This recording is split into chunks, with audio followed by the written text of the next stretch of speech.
ኢትዮጵያውያን ቢማሩ የወደፊት አመራሮች ቢማሩ ትላንትና በብዙ ሚስ አድርገናል ብዬ ከማስብበት ነገር አንዱ የልብ ወዳጆች ማፍራት ተለመቻል። ዝም ብሎ ለፕሮቶኮል ተገናኝተው የተከበሩ መባባልና ወዳጅ ማፍራት ለየቅል ነው።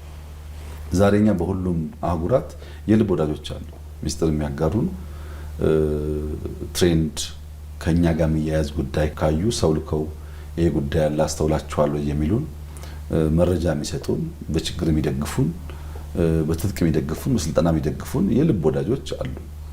እንደዚህ አይነት ወዳጅነት ሲፈጠር ዲፕሎማሲው ናሽናል ኢንትረስትን እየጠበቀና እያረጋገጠ እንዲሄድ በእጅጉ ያግዛል እና ባለፉት 7 ዓመታት በመካከለኛው ምስራቅ፣ በአውሮፓ፣ በሩቅ ምስራቅ፣ በሰሜን አሜሪካ ጠንካራ ወዳጆች የፈጠርንበት የምናምናቸው የሚያምኑን የምናቃቸው የሚያውቁን የምንረዳቸው የሚረዱን ሰዎች የተፈጠሩበት ከብዙዎቹ ጋር በሳምንት 2-3 እንደ ቅርብ የሥራ ጓደኛ የምንነጋገርበት የምንጻጻፍበት ሚስጥር የምንጋራበት ችግርን የምንጋራበት ሀሳብ የምንጋራበት እጅግ የተሻለና ያደገ የዲፕሎማቲክ አውድ ተፈጥሯል። ይሄ ግን ከብዙ ጉዳይ ጋር ይያያዛል።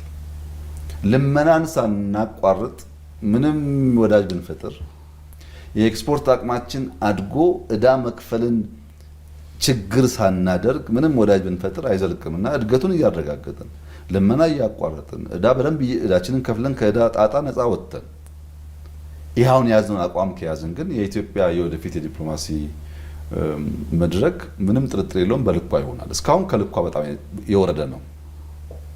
በመላላክ የሰራናቸው ስራዎች አሉ፣ ግን እንደ ሀገር ብሔራዊ ጥቅም ላይ ቆመን የሰራናቸው ስራዎች ውስን ናቸው።